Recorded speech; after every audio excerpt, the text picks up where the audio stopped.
Local চিকেনখিনি ভালকৈ ধুই ল'লোঁ। জোখমতে নিমখ হালধি দিলোঁ। কাশ্মীৰ মিৰ্চ পাউডাৰ ডাঙৰ চামুচেৰে এচামুচ দিছোঁ।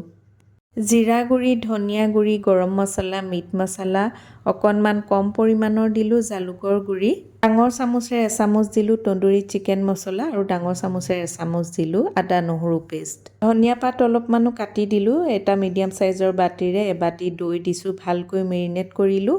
আধা ঘণ্টাৰ কাৰণে ঢাকি ৰাখিলোঁ। কেৰাহীত সৰিয়হৰ তেল গৰম কৰিলোঁ। আধা চামুচ জিৰা ফুটালোঁ। লং ইলাচি ডালচেনি দিলোঁ। চপ কৰি লোৱা 4টা পিঁয়াজ, এটা গুটি গুচাই লোৱা বিলাহী ইয়াতে দি ভাজি থাকিলোঁ। আধা চামুচ দিলোঁ আদা নহৰু পেষ্ট।